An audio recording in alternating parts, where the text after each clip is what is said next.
할렐루야. 오늘 제목은 주님의 말씀을 순종하고 죄를 멀리하는 생활에 대해서 말씀을 증거하려고 합니다. 죄라는 것은 두 가지입니다.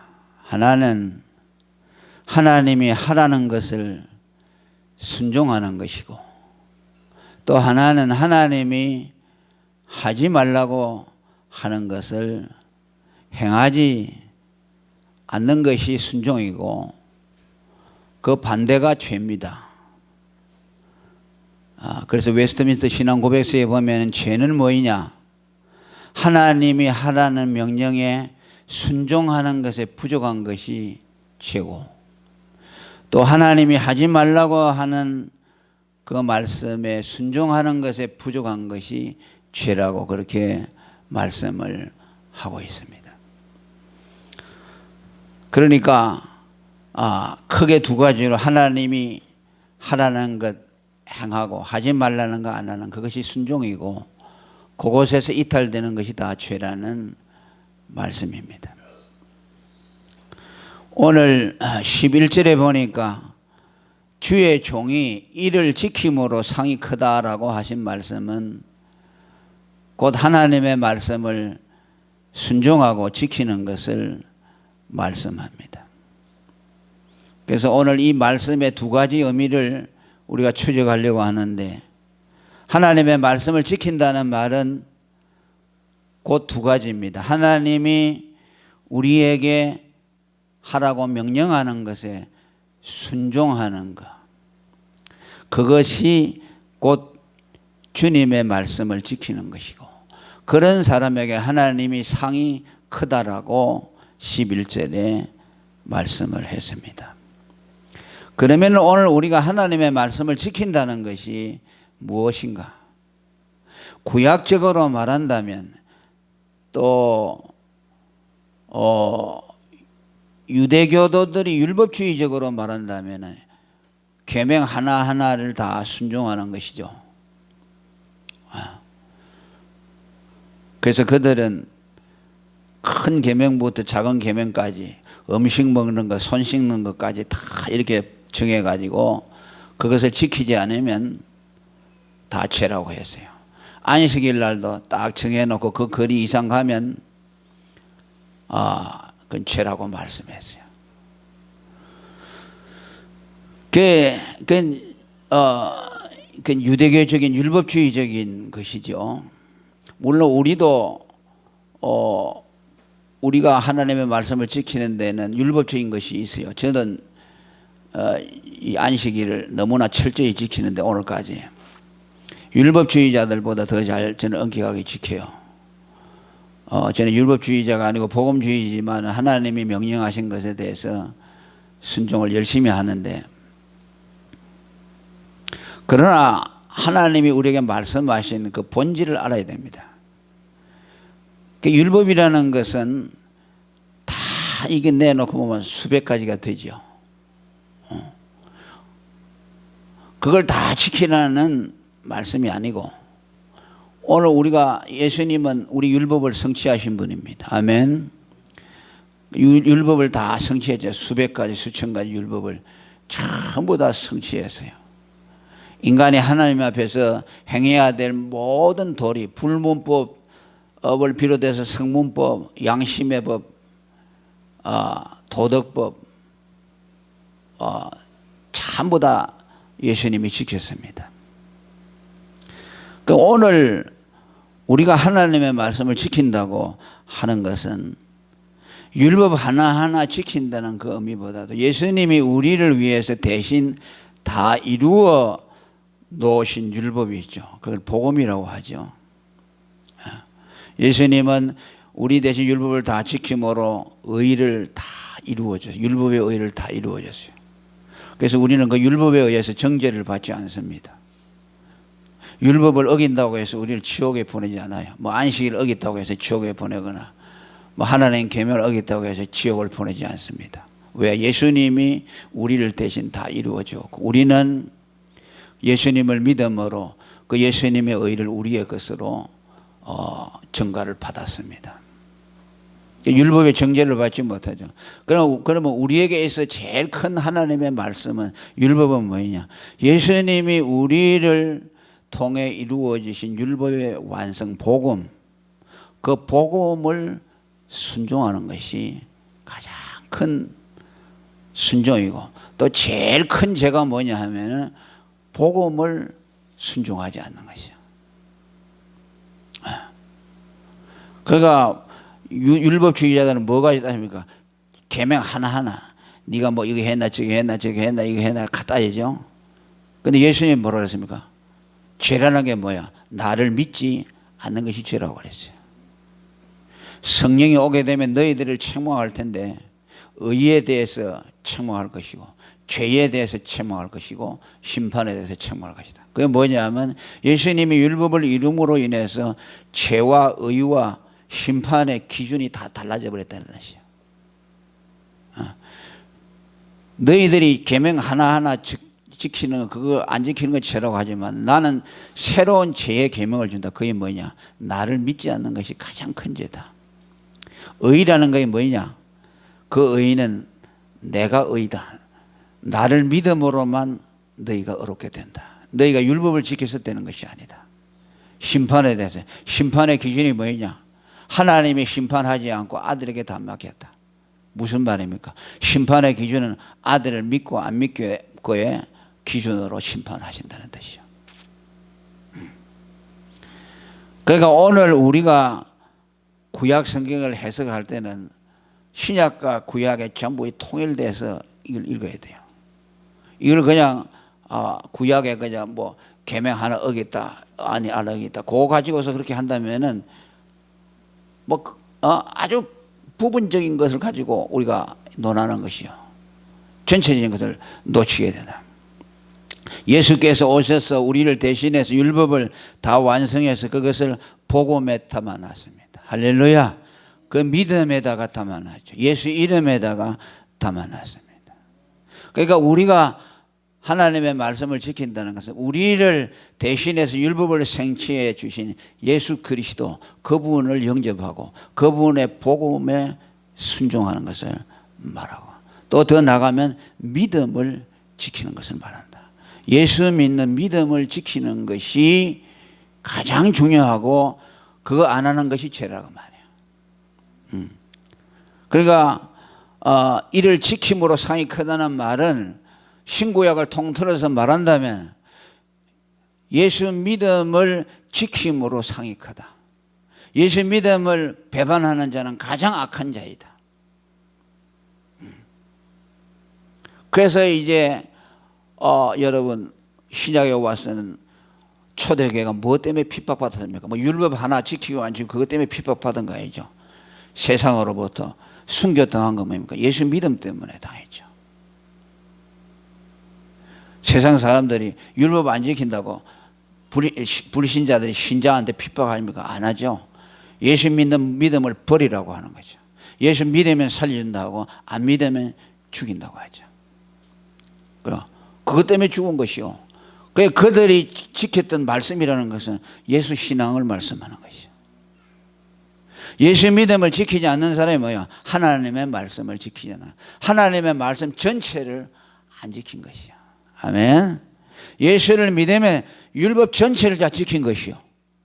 예수를 안 믿잖아요. 예수를 안 믿는데 율법을 어떤 사람이 다 지켰는데 딱 하나 안 지키잖아요. 그럼 율법 전체를 다 안 지킨 것이 돼요. 그러니까 율법은 우리가 못 지키는 것이죠. 계시록 2장 13절에 버가모 교회를 향해서도 충성된 증인 안디바가 왜 죽임을 당했느냐? 예수를 믿는 믿음을 지킨다고, 순교했다고 말해요. 예수 안 믿는다고 하면 살려질 텐데 예수 믿는다고 함으로 죽였다. 이것이 말씀을 지키는 것이죠. 할렐루야. 우리 이걸 지키는 거죠. 예수 믿는 것 때문에 집에서 쫓겨나고 그러잖아요. 예수 믿는 것 때문에 핍박받고, 예수 믿는 것 때문에 손해보고, 억울한 소리도 듣고 그러잖아요.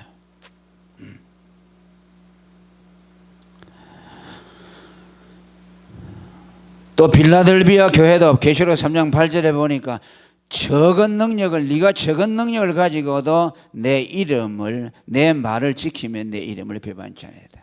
예수님의 복음을 말하고 예수님의 이름 그 이름을 지키기 위해서 목숨을 버렸다고 말씀합니다.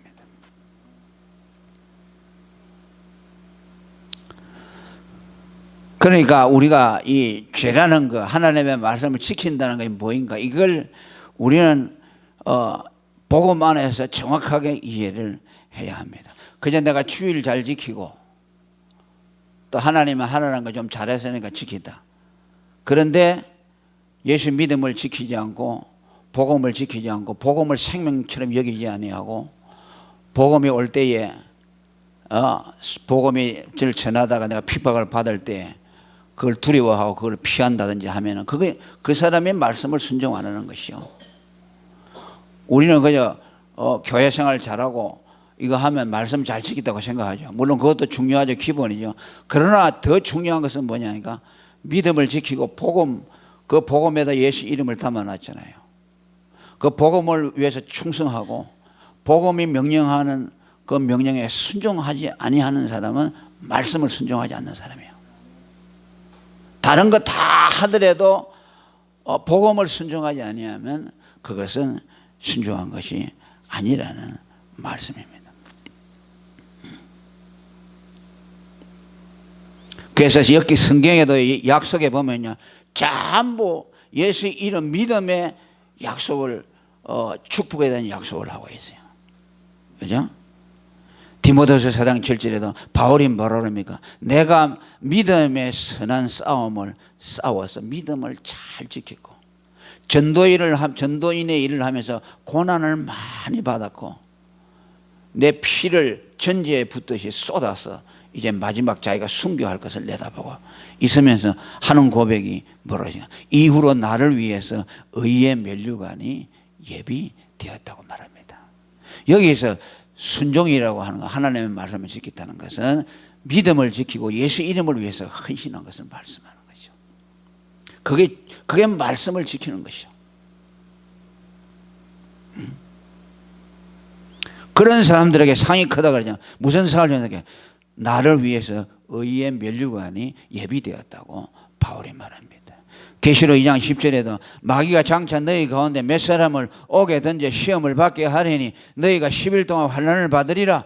네가 죽도록 충성하라. 그리하면 내가 생명의 면류관을 내게 주리라. 네가 예수 믿는다고 핍박을 받고 죽을 지경에 이르게 될 때 죽도록 충성하라. 그리하면 생명의 면류관을 네가 얻게 될 것이다. 그죠? 누가복음 10장 30절에도 예수 이름과 복음을 위해서 자기의 집이나 전토를 벌인 자는 금생에서 여러 배를 받고 내생에서 영생을 얻지 못할 자가 없다고 말해요. 전부 신약 성경에 약속된 축복들은요 뭐인 줄 압니까? 예수 이름 믿음 지키고 복음을 위해서 헌신하는 것이요. 그 사람들에게만 축복을 약속하고 있어요. 이거 안 하면 말씀 지킨 것이 아니에요.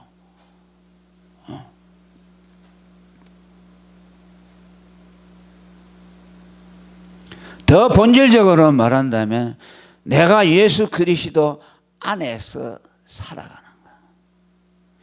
자, 예수님이 율법을 다 완성했기 때문에 예수님이 율법을 완성했다고 믿는 사람은 이제 자기의 힘으로 살지 않고 예수 그리스도의 능력으로 사는 사람이 말씀에 순종하는 사람이에요. 왜? 그는 예수가 죽을 때 같이 죽고 예수가 살아날 때 같이 살아났잖아요. 그는 새로운 생명을 가진 사람이에요. 예수 믿는 사람은. 그럼 그 안에서 살아가는 원동력이 전에는 자기였는데 이제 예수란 말이에요. 그러니까 그 예수가 살아가도록 하는 것, 그 예수가 사는 것이 말씀을 지키는 거죠. 아무리 충성 많이 하더라도 자기 힘으로 하는 사람은 아무것도 아니에요. 그래서 빌립보 3장 3절에 참 할례당은 뭐야? 예수 이름을 자랑하고 자기 육체를 의지하지 아니하는 사람, 성령으로 봉사하는 사람. 참된 그리스도인은 이제 그 안에 있는 예수 그리스도로 사는 사람. 그 사람이 말씀에 순종하는 사람이에요. 왜? 예수가 율법을 다 완성했기 때문에. 그분이 내 안에 계셔서 그분이 내 안에서 사시는 것이, 율법을 완성한 것이 내 안에서 그분이 사시니까 내가 하나님의 말씀을 순종한 것이 된다. 자, 우리는 그렇게 살아야 됩니다. 여러분의 지혜와 능력으로 살지 말고 예수님의 능력으로 살아야 돼요. 할렐루야. 예수님으로 살아야 돼요. 그게 순종하는 것이요. 그 다음에 두 번째로는 무엇입니까? 두 번째는 하지 마라 하는 것은 하지 않는 것이죠. 그렇죠? 예수 믿는 사람 죄를 멀리 해야 되는데 하라는 걸 행하고 복음 믿음을 지키고 복음을 위해 헌신하는 것, 이것이 하나님의 말씀에 순종하는 것이고, 하지 말라고 하는 것, 이건 죄를 멀리 하라는 것이죠. 그 뭐라 12절에 숨은 허물을 벗어나게 해달라고 합니다. 12절에 다시 읽습니다. 시작.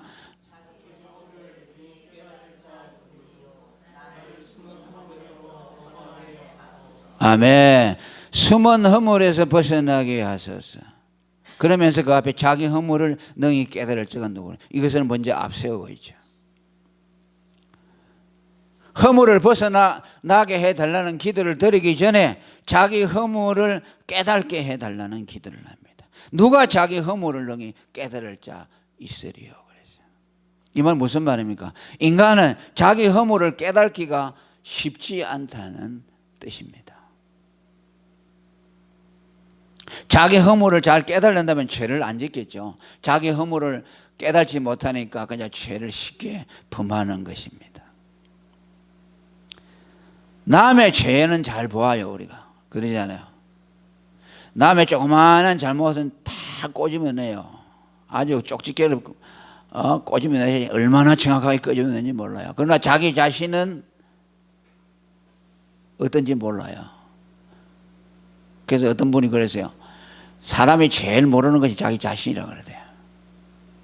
자기는 거울을 하루에도 수백 번 보지만은 제일 무지한 것이 자기 자신에 대한 지식이라고 그래요. 그래요. 사실 내 자신도 그러고. 나는 60이 돼가지고 깨달은 것, 비로소 깨달은 것이 한두 가지가 아니에요. 70이 가까이 돼가니까 깨달아지는 거예요. 그전에는 못 깨달은 게 있었어요. 또 앞으로도 나타날 거예요. 한 80 되면은 이런 것이 있었구나 깨닫게 될 거예요. 사람은 몰라요. 자기 자신을 볼 수가 없어요. 남들은 다 손가락질을 하는데 자기는 괜찮다고 생각하는데, 남들은 다 그릇됐다고 생각하는데 자기는 스스로 괜찮다고 생각하는 사람. 대부분의 사람들이 그래요. 저분은 저렇게 신앙생활 하면 안 되겠는데 걱정이 생기는데 자기는 전혀 자각이 없어요. 그냥 정상이라고 생각해요. 그러니까 말을 해줄 수도 없죠. 말하면 시험 드니까 말을 못 하잖아요. 요새는 말하면 다 도망가 버리니까 목사는 혼자서 그저 벙어리 냉가슴 말듯이 앓고만 있는 거죠. 말하면 말을 못 하잖아요.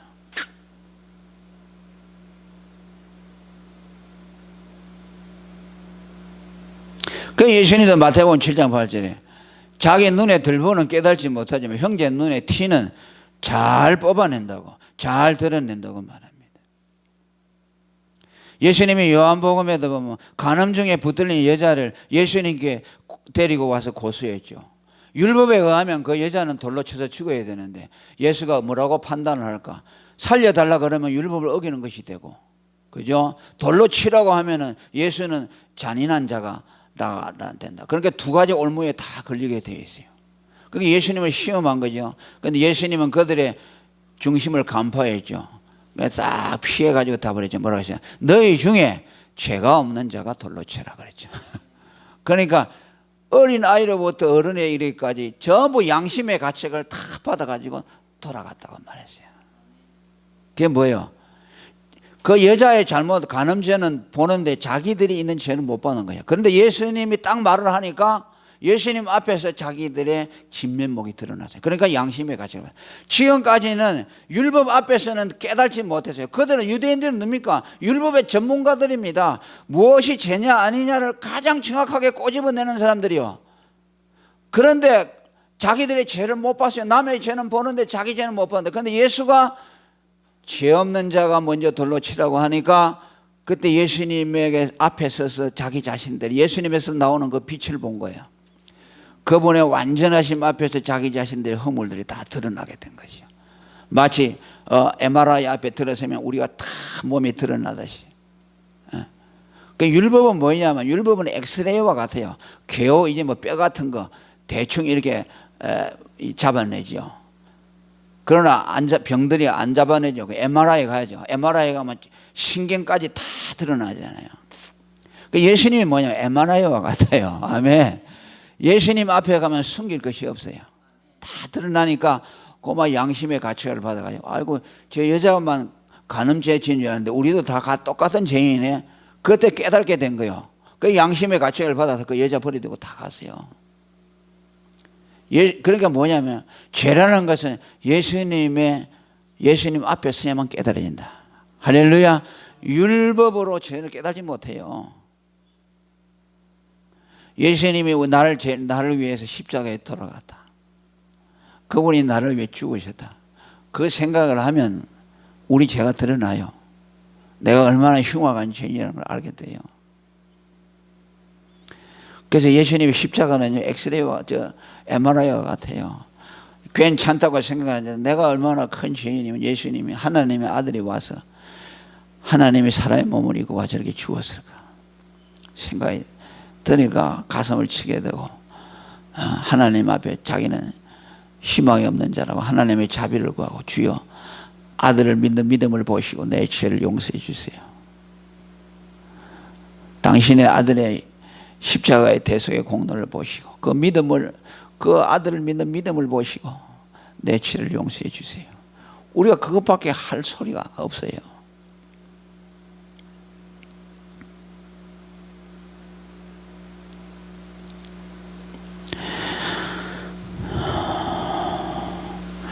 그 진정한 회개는 십자가 앞에 서야 돼요.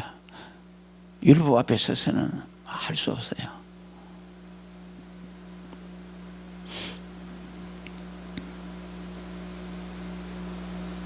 아까도 말했지만, 하지 말라는 것에 대해서 죄냐 죄가 아니냐 하는 것은 율법의 하나하나 그것이 아니라,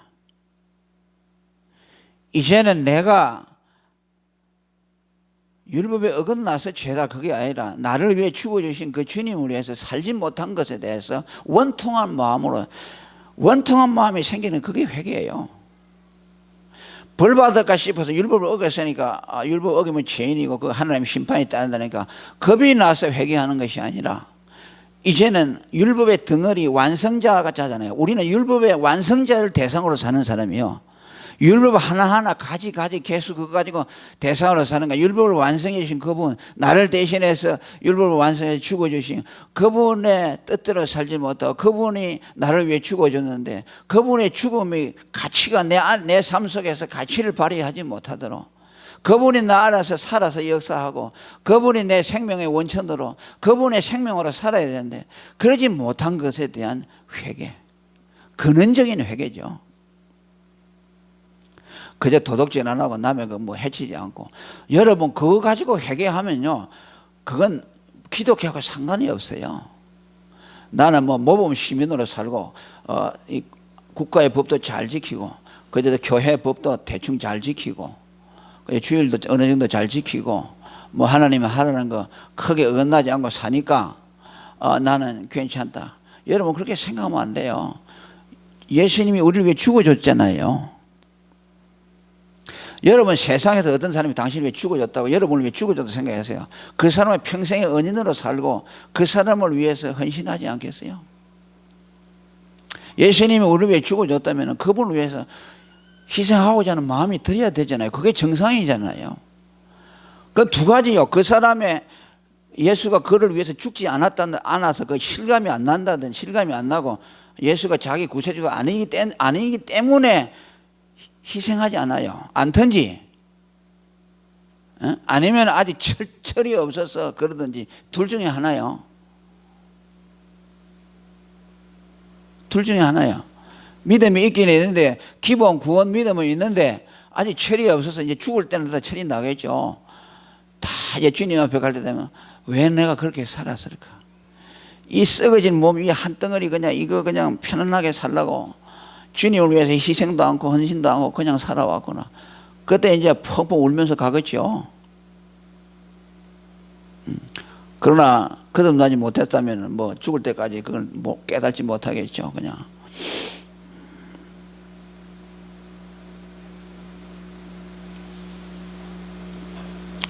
하지 말라는 것이 해라는 거 안 하고 하지 말라는 것은 하나님이 하게 했다는 거.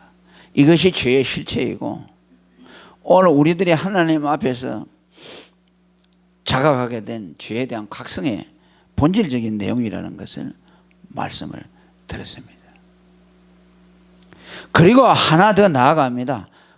또 모르고 짓는 죄에게서 벗어나게 해달라. 그러죠? 몇 절이죠? 다시 읽어봅니다. 자기 허물을 너희 깨달을 때 누구려 또 숨은 허물에서 벗어나게 해달라. 숨은 허물을 자기도 모르는 죄에서 그걸 깨달아서 거기에서 벗어나게 해달라는 것이죠. 우리가 짓는 죄 가운데서요, 죄인지 모르고 아까도 말했습니다만 모르고 짓는 죄가 많아요. 그죠?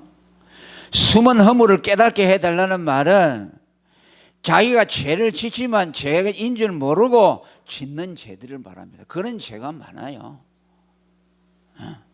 예수 믿는 사람이 뭐 일부러 죄인 줄 알고 일부러 짓는 사람이 계십니까? 그런 사람은 없잖아요. 그 안에 성령이 계시기 때문에 그런 죄는 범하지를 않아요. 그러니까 죄인지 모르고 짓는 그 죄를 숨은 허물이라고 성경은 말씀을 하고 있어요. 그리고 그것을 깨달은 다음에 그 숨은 허물에서 벗어나도록 하나님께 이 다윗이 기도하고 있습니다. 우리 남을 쉽게 미워하죠. 그런데 예수님이 뭐라고 합니까? 형제를 미워하는 것은 살인이라 그러고 마음에 음욕을 품은 것은 간음이라고 했어요. 그러니까 우리는 거기에 대해서 별 감각이 없잖아요.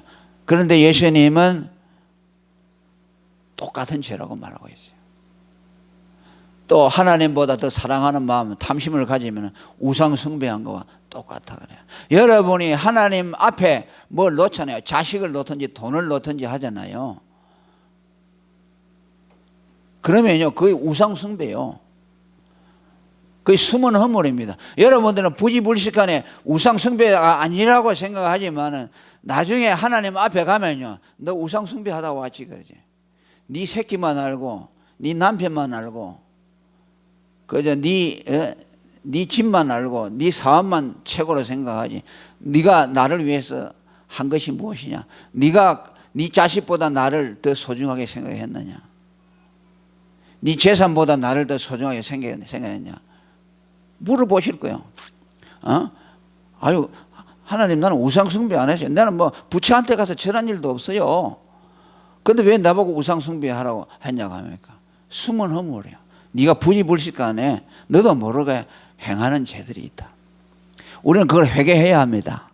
아멘. 이 목사도 회개해야 되고 여러분 자신들도 그냥 죄인 줄 모르고 그냥 대수롭지 않게 생각하는 것들도 우리는 하나님 앞에 죄라는 것을 깨달아야 됩니다. 그런데 오늘 여기 보니까 다윗이 얼마나 하나님 의존적인 사람인가 하는 것을 보여줍니다. 뭐라고 했죠? 숨은 허물을 깨닫게 해주시고 숨은 허물에서 벗어나게 해주시고 또 종으로 하여금 고범죄를 짓지 않게 해주시옵소서 이렇게 말하고 있습니다. 이건 뭐냐? 아주 수동적인 태도죠. 오늘로 말하면요, 저 사람은 너무 수동적이다. 자기가 하면 될 일이 죄 짓지 않게 돼서 자기가 죄를 안 지으면 되지. 하나님 보고 죄 안 짓게 해달라 그러고. 그야말로 어린아이와 같죠. 다윗은요, 왕입니다. 전쟁에 나가서 수많은 사람들 죽였던 사람입니다. 굉장히 강한 사람이에요. 그냥 여성처럼 뭐 심약하고 병약해가지고 뭐 자기 어떤 의사 결정을 할 줄도 모르고 그런 의존적인 사람이 아닙니다. 가장 강한 사람인데 그의 삶의 태도는 어린아이와 같습니다. 하나님, 내 죄를 깨닫게 해주시고 또 죄를 짓지 않도록 허물에서 벗어나게 해주세요. 고범죄를 짓지 않도록 해주세요 라고 말합니다. 그것은 뭐냐? 인간의 실상을 정확하게 깨뜨려 봤기 때문에, 인간의 연약하다는 것을 알기 때문에, 하나님이 도와주지 않으면 안 된다는 걸 알기 때문에, 죄라는 것은 자기 인간의 힘으로 해결할 수 없는 것이고 하나님이 도와주시고 지켜주셔야만 된다는 것을 알기 때문이에요. 아멘. 전쟁에 나가 백전백승한 사람이라도 죄 앞에서는 다 약한 것이요. 그러잖아요. 그 대장군입니다. 장군이 말이요, 죄 앞에서는 똑같아요. 어린아이와 같아요. 피할 수가 없잖아요. 바세바를 취하고 사람을 또 그 부인을 그 들통나가 싶은 남편을 갖다가 전쟁터에 나가 죽였잖아요. 두 가지 죄를 범했습니다. 그러니까 그런 쓰라린 경험을 가지고 있습니다.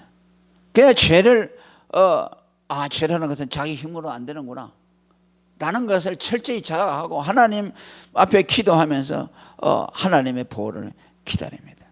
그 예수님도요, 우리에게 주기도문을 가르칠 때 말이야, 악에게 빠지지 않도록 악에서 구하옵소서 그러죠. 시험에 들게 하지 마시고 악에서 구하여 주시달라고 말이죠. 할렐루야.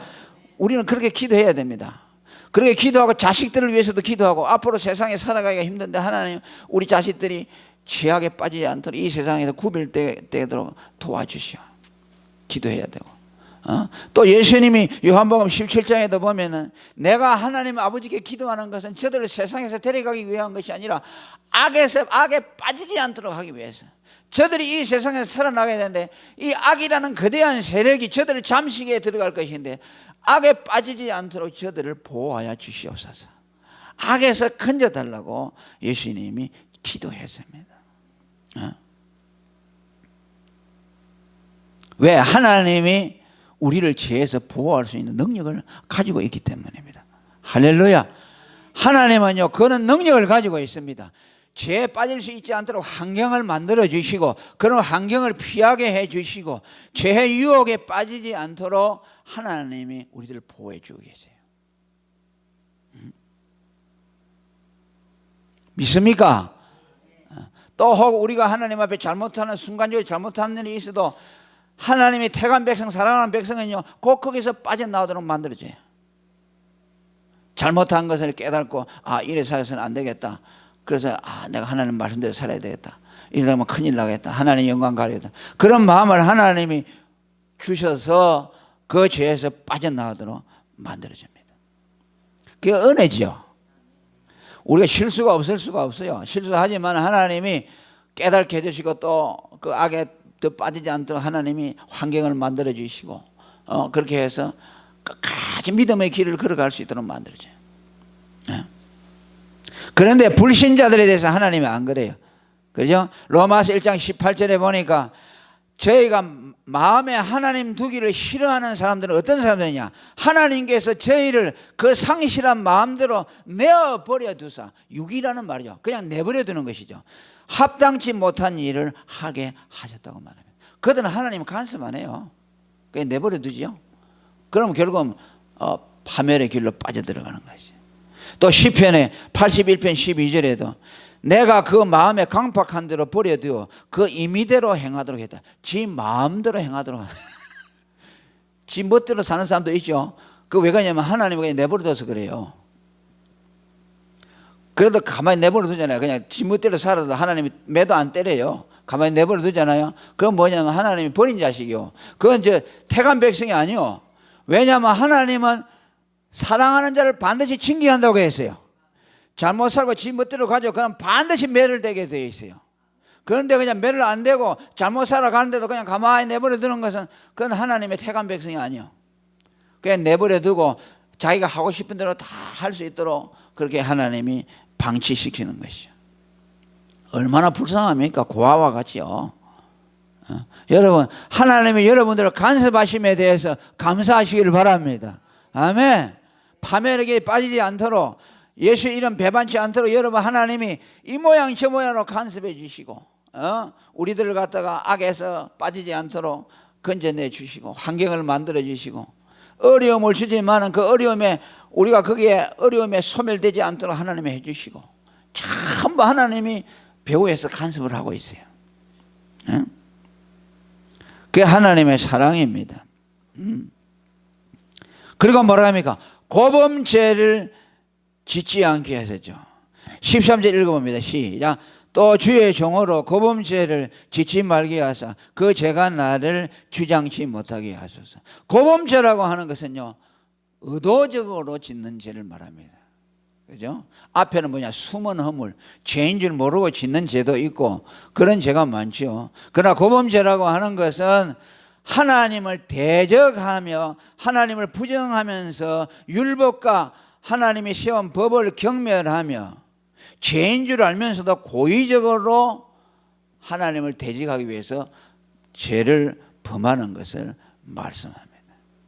이것은 그야말로 하나님의 택함을 받지 못했다는 확실한 증거입니다. 이것은 육신이 약해서, 죄인 줄 알지만 육신이 약해서 그냥 순간적으로 넘어가는 죄들, 우리는 예수 믿는 사람도 범할 수가 있어요. 그러죠? 그리고 죄 유혹이 올 때 그걸 이기지 못해가지고 범하기는 하는데 그거하고는 다릅니다. 그 베드로가 예수님을 3번이나 부인을 했지만 왜 그랬습니까? 예수님이 잡혀가는 걸 보고 이제 가니까 아이고 자기도 이제 잡히면 죽겠다는 생각이 드니까 그만 겁이 나서요. 겁이 탁 나서 그냥 그 여자 종이 저 사람이 저 사람과 같이 있다고 말하는데 모른다고 하고 예수님 배반했어요. 3번이나. 그게 뭐야? 순간적으로 두려움이죠. 죽을까 싶어서. 예수님 지금 잡히죠. 우리가 볼 때는 그 뭐 어찌 그럴 수가 있냐, 예수님의 수제자가 그럴 수 있냐 하지만은 인간이 그만큼 약하던 거죠. 그러나 어떻게 하면 그가 뭐 기뻐서 했습니까? 가룟 유다가 예수님을 은 30에다 팔아먹은 것은요, 왜 팔아먹은지 압니까? 저 예수는 그냥 살려두면 안 되겠다는 생각으로 팔아먹은 거예요. 한때는 예수님을 따라다니지만 가만히 보니까 성령이 오셔서 그에게 진리를 가르치지 않으니까 저 사람 저거 뭔가 불순한 생각을 가지고 있다. 저 사람 따라다니다 망하고 저 사람을 살려두었다가는 안 되겠다 싶으니까 예수님을 갖다 팔아먹은 것이죠. 완전 배반자죠. 그거하고 베드로의 죄하고는 다르죠. 베드로는 겁이 나가지고 순간적으로 예수님을 부인했습니다. 그게 뭐냐, 괴로웠죠. 그런데 예수님이 잡혀가면서 고개를 싹 돌리면서 베드로를 쳐다봅니다. 그러니까 그만 거기에서 통곡이 울려 나오죠. 예수님이 네가 닭 3번 울기 전에 나를 부인하려는 그 말이 생각이 나니까 그만 나가서 통곡을 했죠. 괴로워서. 그리고 새벽에 닭이 울 때마다 예수님의 말씀이 생각나서 통곡했다고 그래요.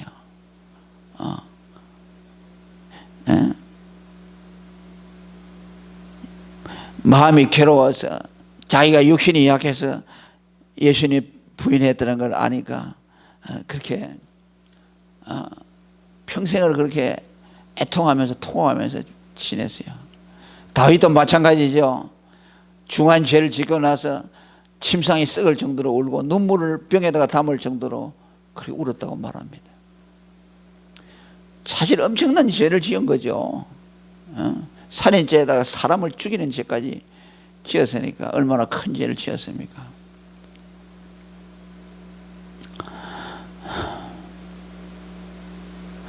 그래서 그런 죄를 경험하고 나서 그 다음에 그러니까 베드로 같은 경우는 오늘도 이 19절에 쓴 사람이 다윗입니다. 다윗인데 자기가 고범죄를 짓지 않았다는 건 압니다. 지을 수 없다는 것도 자기가 알고 있어요. 자기가 약해서 몇 번의 실수했는데 그러면서도 그 마음속에 그런 생각이 듭니다. 나로 하여금 고범죄를 짓지 말게 해 주시옵소서. 정말 주님을 대적하는 자가 되지 말게 해주시고 성령을 내게서 거두지 말라는 기도를 시편 50장에서 하고 있죠. 같은 기도죠. 하나님이 자기에서 떠나버릴까 싶어서 고범죄를 지음으로 하나님 앞에 버림을 받을까 하는, 그래서 자기 마음이 강팍하게 되지 않도록 하나님이 지켜달라는 말이에요. 고범죄를 짓지 말게 해달라는 말은 자기 마음이 강팍해지지 말라는 말씀이에요. 강팍해지지 않도록 나를 지켜달라고 그렇게 하나님 앞에 기도를 하고 있습니다. 오늘 저희들도 이런 기도가 필요합니다. 아멘. 하나님, 내가 강팍해가지고서 하나님은 모른다는 할 일이 있도록 해주시고, 물론 나는 구원받아서 하나님 버리지 않지만은 그런 항상 조심스러운 마음을 가져야 돼요. 죄를 멀리해야 되고, 죄를 피하려고 하고, 하나님이 명령한 것에 대해서 순종하려고 하고, 하나님이 하지 말라고 해서는 하지 않으려고 하고, 이런 마음이 언제나 우리 속에 있어야 돼요.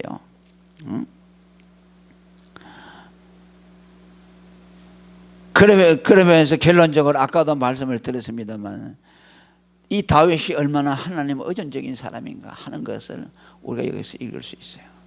저와 여러분이 좀 이렇게 되면 좋겠습니다. 제 자신도 그렇게 되면 뭐든지 그냥 하나님 앞에 이렇게 해달라고 하고, 자기 자신은 정말 아무것도 할 수 없는 자인 것처럼 인식을 하고 하나님을 의지해서 그렇게 우리가 산다면 정말 하나님이 기뻐하시는 대로 살지 않겠는가.